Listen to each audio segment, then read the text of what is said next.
지금 특검의 수사 상황 이거를 지금 안 다룰 수가 없어요.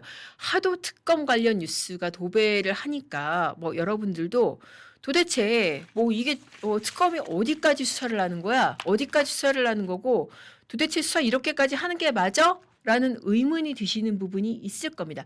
그 부분에 대해서 제가 그래도 명색이 판읽기잖아요. 그러니까 신문 방송에 나온 대로 그 뉴스만 읽어드리면은 판읽기가 아니죠. 거기에 더해서 과연 이 시점에 이 수사가 어떤 의미가 있는지, 그리고 이 시점에 이런 수사를 하는 게 맞는지, 수사상으로 맞는지, 그리고 도리상으로 맞는지 그 부분까지 한번 다뤄드리겠습니다. 일단은 가장 그러니까 주요 인사 소환 중에서 가장 저는 최근에 눈에 띄는 뉴스는 그거였어요. 어제 나온 건데 우원식 국회의장에 대해서 참고인 조사 요청을 했다고 그러죠? 어디서? 내란 특검. 지금 소위 말해서 빅샷들에 대해서 참고인 소환을 하는 게 주로 내란 특검입니다. 빅샷이라고 제가 말씀드렸는데 국회의장이 서열 몇인지 아세요? 국회의장이 무려 서열 2위입니다. 그러니까 실체적인 권한하고는 별도로 대통령 바로 다음에 국회의장입니다. 이게 왜 그러냐면은 상권 분립이잖아요. 그러니까 입법, 사법, 행정. 제가 지금 방금 입법, 사법, 행정이라고 했잖아요. 입법부의 수장이 국회의장이기 때문에 사실 직제상으로는 어마어마한 빅샷입니다. 아니 지금 아무리 특검이라고 그래도 국회의장까지 이렇게 불러야 돼? 그런 의문이 좀 드실 수가 있어요. 특검이 지금 우원식 의장을 부른 이유는 그렇습니다. 비상계엄 해제 결의안 처리 과정에서 방해 행위가 있었는지 이거를 조사할 것으로 보인다라는 것이에요. 이거 그러니까 언론에 추측인 건데 이거를 조사하는데 국회의장까지 있어야 돼? 국회의장은 방해받은 거 없잖아. 그때 당시에 본인이 의사봉 땅땅땅 두드리고 그리고 우리가 지금 여러분들 많은 분들이 기억하시겠지만은 그 이른바 월담 사진 있잖아요. 그 한밤중에 국회 담을 넘어가서 국회에 진입하는 본인의 어떻게 보면 좀 프로필 사진으로 조금 많이 쓸 것 같고 실제로도 쓴 것으로 알고 있는데 그 사진 이미 그거 다 알고 있고 그렇게 해서 들어갔고 의사봉 잡고 계엄 해제 의결했으면 됐지 이거를 뭘 또 조사를 하지? 그런 생각 드시는 분들 많을 겁니다. 저도 사실 그렇게 생각이 들고요. 그리고 특히나 이 참고인이라고 하잖아요. 참고인에는 두 가지 성격의 참고인이 있습니다. 순수한 참고인 그리고 피의자성 참고인. 지금은 참고인이지만은 언제든지 피의자로 전환이 될 성격이 될 참고인. 이거는 사실 누가 봐도 그러니까 법을 모르는 분들이 봐도 이거는 그냥 참고인이잖아요. 근데 당장에 이렇게 빅샷으로 국회의장까지 불러야 돼? 그런 의문 아마 드실 겁니다. 맞습니다. 실제로도 수사의 어떤 순서상으로 봤을 때도 그렇습니다. 보통 우리가 이제 사람의 등급을 나누는 건 아니지만은 보통 실무자 직급이 낮은 사람부터 조사를 합니다. 그렇게 해서 수사의 단계를 차근차근 밟아 나가는 게 순리입니다. 그런데 대뜸 국가 의전 서열 2위를 바로 부르네? 의문이 들죠? 자, 이 단계에서 이제 의문이 드는데 앞선 단계에서는 그보다 훨씬 더 시끄러웠습니다. 논란이 있었고 특검하고 안철수 의원 쪽하고 정말 그야말로 정말 치고받고 한 그런 상황도 있었습니다. 자, 그게 뭐냐면은 안철수 의원 쪽에서 먼저 이거를 깠죠. 그러니까 이제 특검이 바로 브리핑 나서고 그런 상황이 있었습니다. 안철수 의원이 그 사진 한번 보여주시겠어요? 그 국회의사당 앞에서 이거를 들고 이제 기자회견을 했었습니다. 야당 탄압이다. 라고 하면서 이 자리에서 본인의 그 당대표 출마 기자회견까지 했었죠. 그러면서 이걸 들었습니다. 자, 이 들고 있는 게 뭐냐면은 본인이 내란 특검으로부터 받았다는 문자예요. 저는 윤석열 전 대통령에 의한 내란 외환 행위의 진상규명이나 특별 검사의 땡땡땡땡땡. 이거는 이제 좀 이따가 특검이 아예 그냥 그 실명을 깝니다. 그리고 다름이 아니오라. 그 보통 수사기관에서 문자 보낼 때 굉장히 드라이하게 보내는데 다름이 아니오라 이렇게 왔더라고요.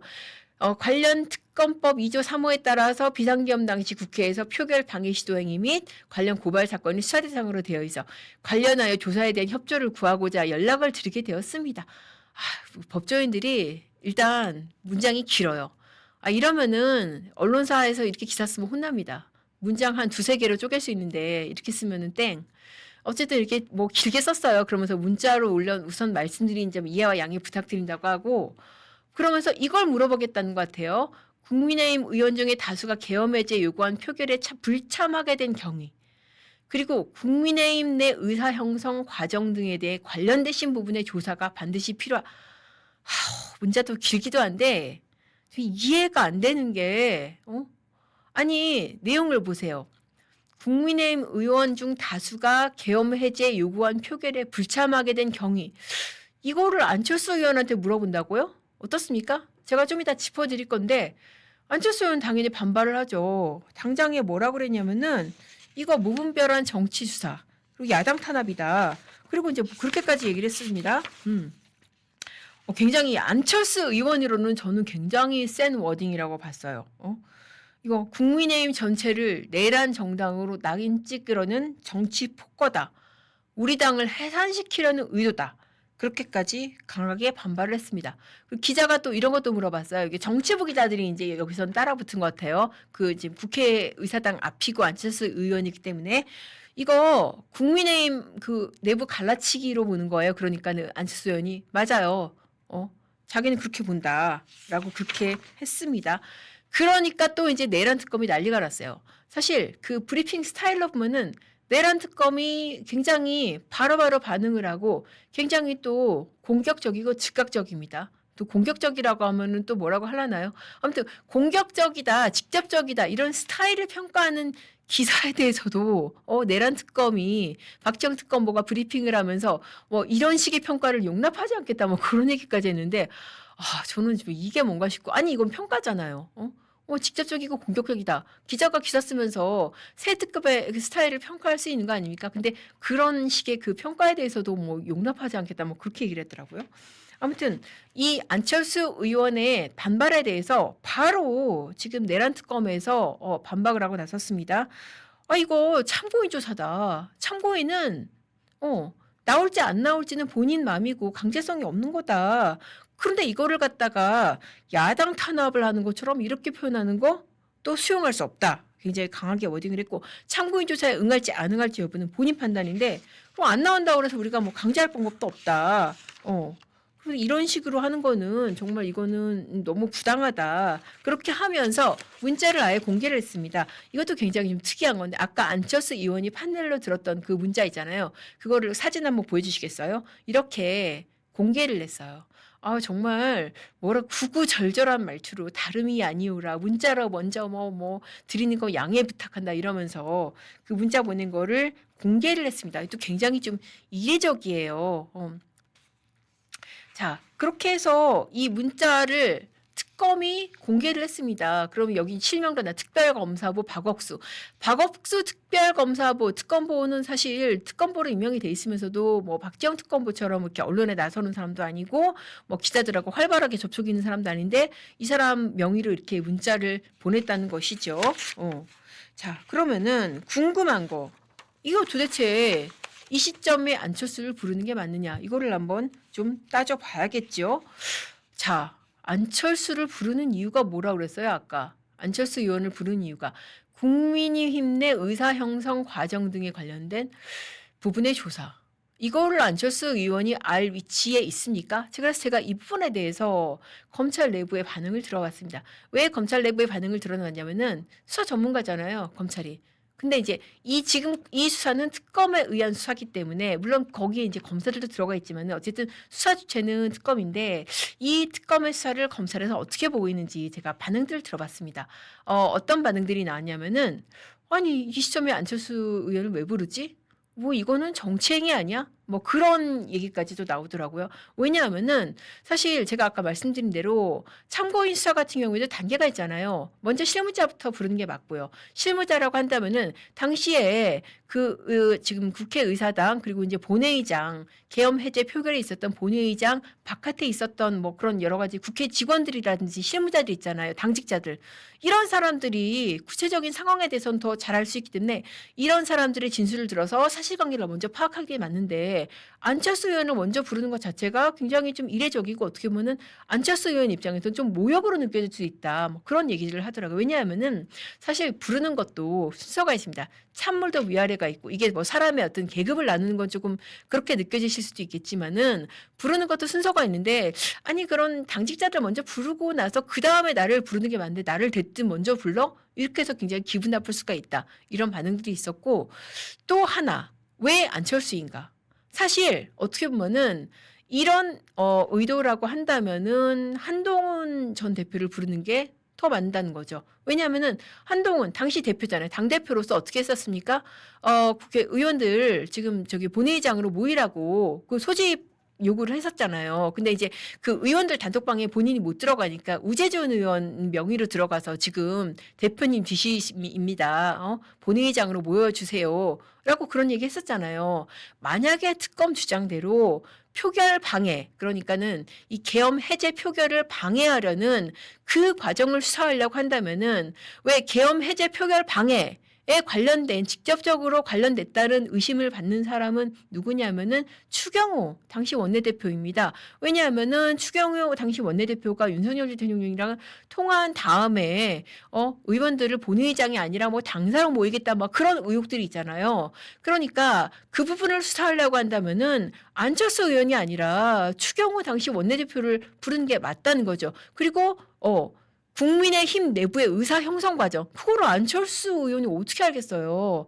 적어도 국민의힘 의원들이 왜 표결에 불참을 했는지, 어떻게 해서 이렇게 뭐 45명이 뭐 체포 저지까지 나가고 그랬는지를 물어보려고 한다면은 안철수 의원이 아니라 적어도 추경호 원내대표, 당시 원내대표 아니면은 그때 당시에 계엄 해제 표결을 위해서 의원들을 불러 모았던 한동훈 전 대표. 를 부르는 게 사실 더 맞습니다. 수사상으로 봤을 때, 수사의 흐름상으로 봤을 때. 그러니까 이거는 특검이 스스로 내세우는 수사의 목표에 비춰봤을 때도 이건 좀 이상하다는 거죠. 그렇기 때문에 이거는 좀 정치행위 아니야? 이게 이런 반응까지도 나오는 이유가 한동훈 전 대표 대신에 안철수 의원을 부르는 이유가 뭘까요?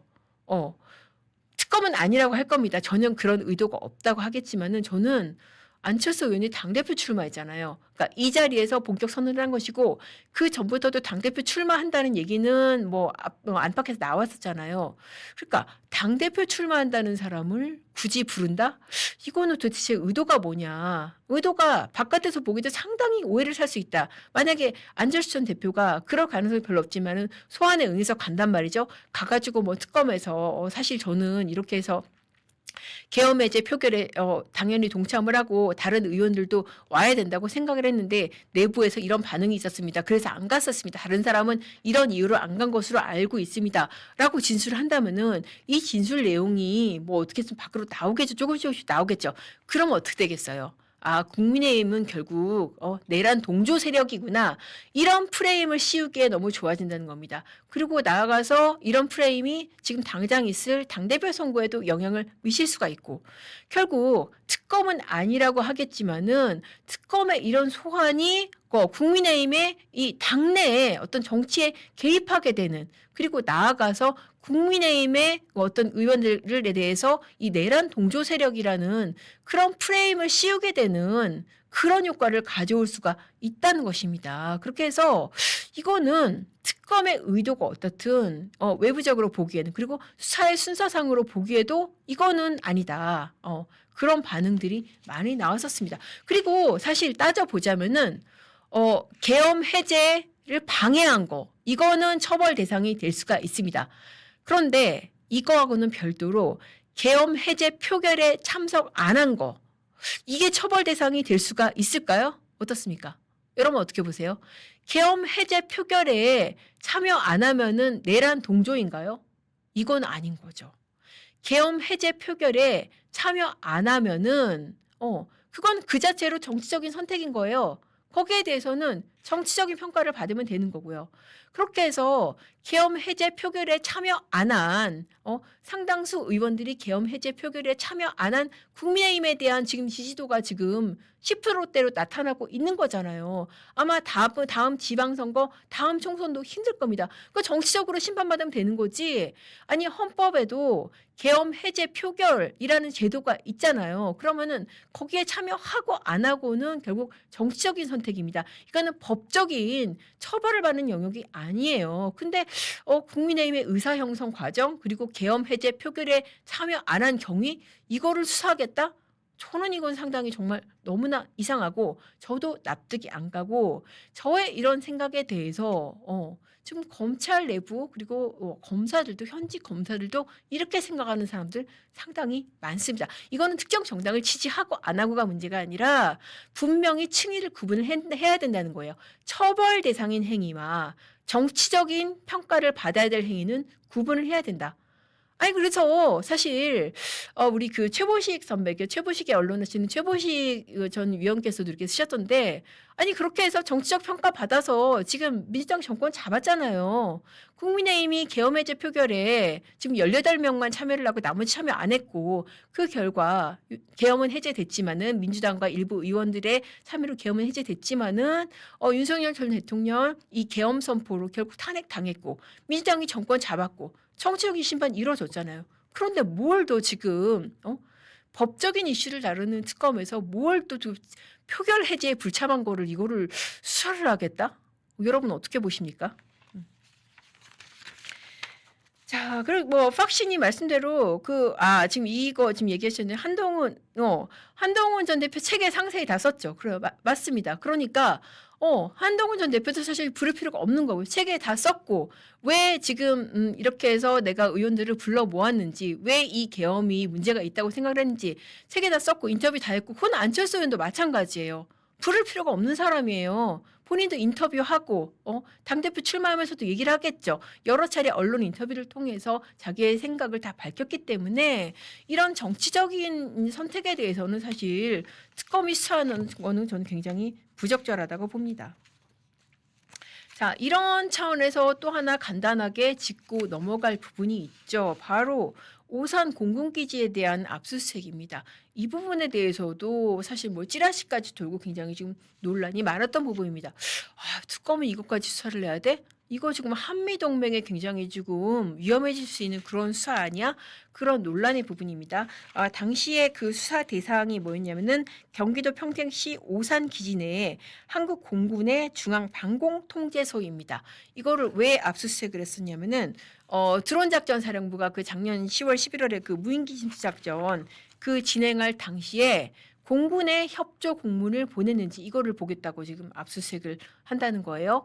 근데 뭐 이 부분 같은 경우에 이제 그 수사 대상은 뭐 될 수는 있어요. 왜냐하면은 그때 당시에 무인기를 띄우는 데 있어서 자칫 잘못하면은 이게 이제 우리 무인기인데 이거를 갖다가 뭐 적성기를 오인을 해가지고 오인 사격을 할 수가 있잖아요. 그렇기 때문에 협조 공문을 보냈을 수 있고 뭐 이 부분은 뭐 수사를 할 수는 있다고 보입니다. 그런데 이제 이 과정에서 문제는 이거를 미군이 몰랐다는 것이죠. 이 영역이 이제 그 미군 영역 내에 있는데 이거를 이제 그 미군에서 몰랐다는 겁니다. 물론 이제 특검에서는 뭐 이렇게 얘기를 합니다. 압수수색 대상은 미군이 아니다. 이거는 우리가 미군 기지 내에 한국군 시설을 압수수색한 것이고 그리고 법에 따라서도 이거는 이 관리자인 한국군의 승인이 있으면 가능한 것이고 그 승인을 받아서 했기 때문에 전혀 문제가 없는 것이다. 이거를 갖다가 한미동맹까지 연결을 시킨다. 이거 자체가 어떻게 보면은 더 안보에도 위협적이다. 굉장히 강하게 반발을 했습니다.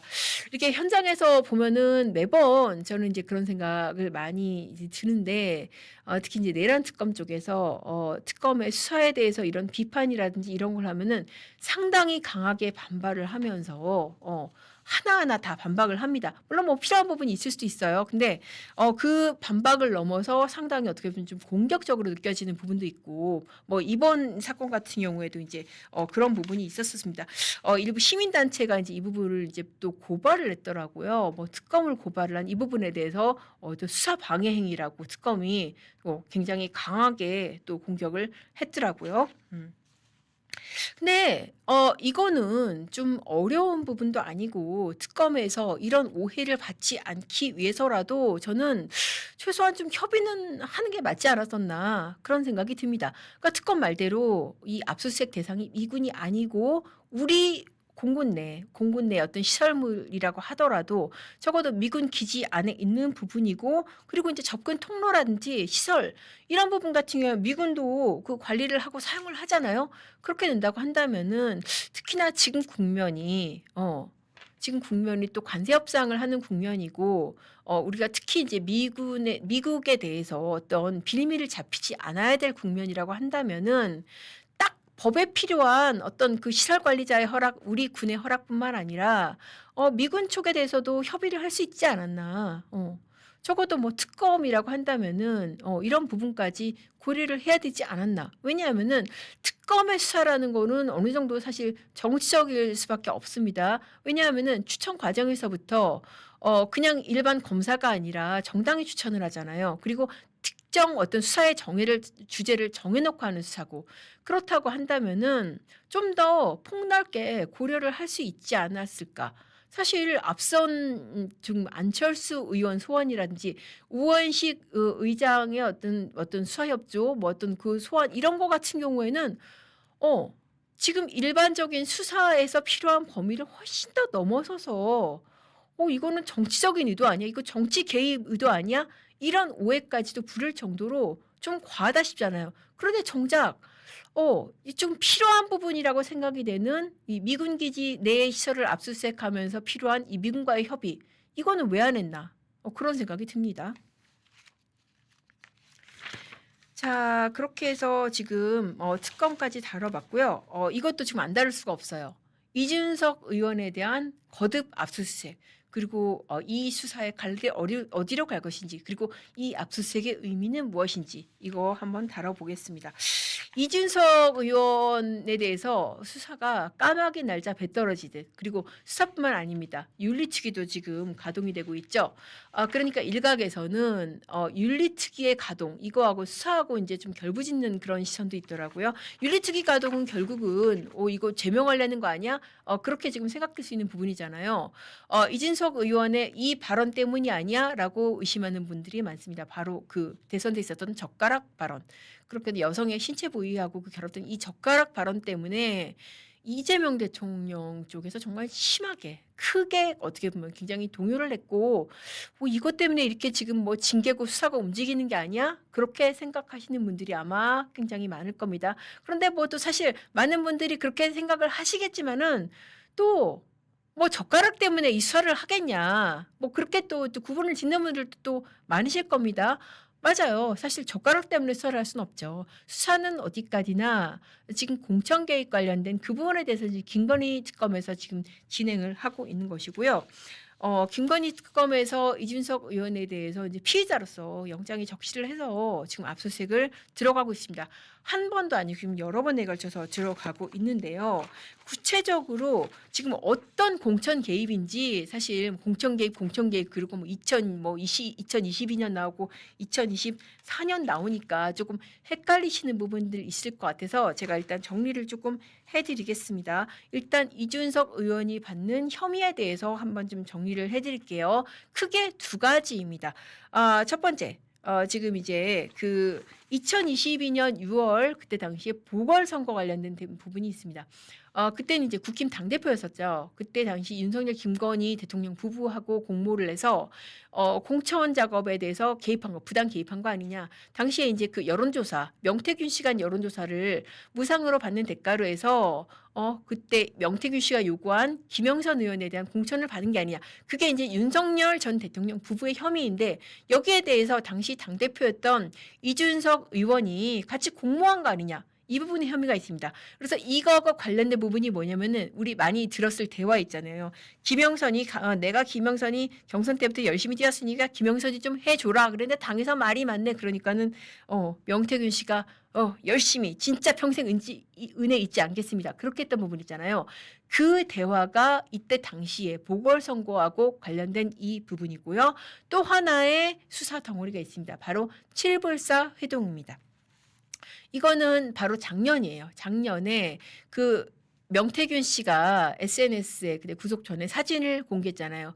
그 "칠불사의 매화를 심은 뜻은?" 이러면서 사진을 하나 공개한 게 있는데 2024년 2월 29일 명태균, 김영선, 천하람 지금 의원이죠. 같이 칠불사에서 만나 가지고 그때 당시에 받고 있는 지금 혐의는 뭐냐면은 김영선 의원이 김건희 여사의 통화 텔레그램 김건희 여사한테서 받은 텔레 통화 이거 보여주면서 자 김건희 여사가 이렇게 공천 개입했는데 이거 내가 개혁신당 그때 당시에는 이준석 의원이 개혁신당 대표였었습니다.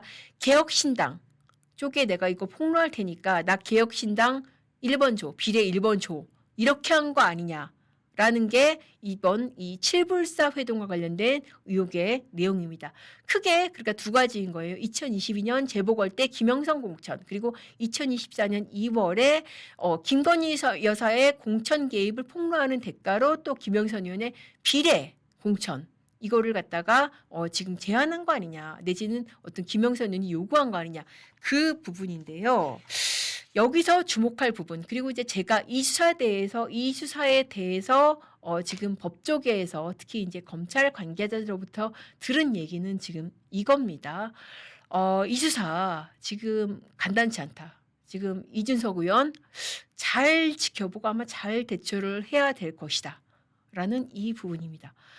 그러니까 안철수 의원처럼 이거 정치 탄압이다. 이거 판넬 들고 이렇게 하기에는 조금 어려운 상황이다. 왜냐하면은 지금 본인의 위치가 있잖아요. 앞서 2022년 같은 경우에는 그때 당시에 당대표였었습니다.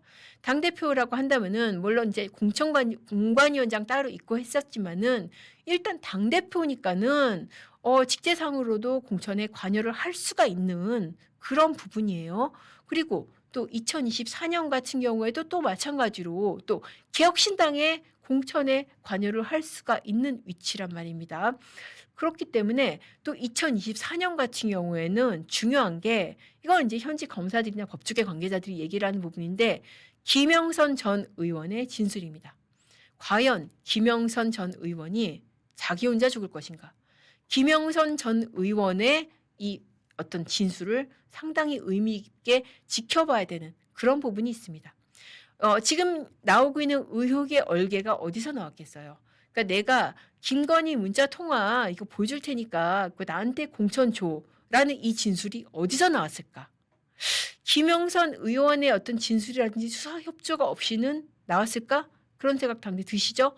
이게 현직 검사들이라든지 법조계 관계자들도 공통적으로 얘기를 하는 부분이에요. 그렇기 때문에 이거 간단치 않다. 이거 잘 지켜봐야 된다. 과연 김영선 의원이 여기에서 그칠 것인가 아니면은 이준석 의원의 관여와 관련된 부분을 더 털어놓을 것인가 이거 굉장히 지금 지켜봐야 되는 부분이에요. 그리고 이준석 의원의 반응도 한번 체크를 해볼 필요가 있는데요. 이준석 의원이 뭐라고 했냐면은 그때 그 방송 인터뷰하고 있다가 유튜브 출연하고 있다가 이제 본인 집 압수수색 들어간 거 그거 통보받고 뭐 그랬다는 거 아닙니까? 그때 이제 방송 중이어서 그런 것도 있지만은 평소에 이준석 의원의 어떤 발언하고는 상당히 조금 굉장히 다르게 느껴졌어요. 톤이나 수위가. 뭐라고 그랬냐면은 특검이가 오해 살 일 하지 말아야 되는데 그렇게 얘기했거든요. 여러분 어떻습니까? 이준석 의원의 발언 수위가 평소에 굉장히 센 사람이잖아요. 굉장히 직접적이고 저돌적이고 그러니까 본인의 집을 향해서 압수수색, 집뿐만 아니라 사무실 여러 군데에 압수수색이 들어왔는데 그것도 마치 이거 축하 선물도 아닌데 본인이 지금 90% 넘는 득표율로 당대표가 되고 나서 바로 이렇게 들어왔는데 거기에 대한 반응으로는 굉장히 좀 약하지 않습니까? 이거 뭔가 좀 이상하다. 이 수사 이거 간단치 않다. 좀 잘 지켜봐야 될 것 같아요. 그리고 그럼 앞서 명태균에 대해서 수사했을 때 그때도 뭐 수사했던 거 아니야? 그런데 그때는 압수수색 안 했었어요. 강제 수사는 이번이 처음입니다. 그때는 참고인으로서 수사만 했었지 강제 수사로 이렇게 압수수색으로 들어간 거 이번이 처음이고 제가 이거를 뭐 법조 관계자들 두고 이제 뭐 검찰 내부 당시에 수사를 맡았던 관계자들 취재를 해보니까 당시에 수사를 담당했던 사람들 말로는 그때는 이게 우리 수사의 본류가 아니었기 때문에 이런 압수수색을 안 했다라고 하는데 우리 수사의 본류가 아니었다? 그럼 그때 수사의 본류는 뭐였나? 그때 뭐 이제 시의원들 이런 사람들한테 명태균 씨가 돈 받고 뭐 공천에 관여한 혐의 이런 거였다고 하는데 그때 그 시의원의 공천 뭐 이런 부분에는 과연 그러면은 대통령 부부 윤 전 대통령 부부라든지 아니면은 이준석 전 당대표 이런 사람들이 관여를 안 했는지 이거는 좀 더 지켜봐야 되는 부분이 있다. 이 수사 만만치 않고 간단치 않습니다. 그렇기 때문에 이 수사 한번 잘 지켜봐야 될 것 같습니다. 물론 뭐 여러분 이거 보셨을 거예요. 이준석 의원 쪽에서 왜 한동훈을 왜 검색해? 라고 하면서 준항고라는 것을 제기를 했습니다. 그러니까 PC 이 포렌식을 하는데 이 사건과 관련이 없는 한동훈 전 대표의 이름을 검색을 했다는 것이죠.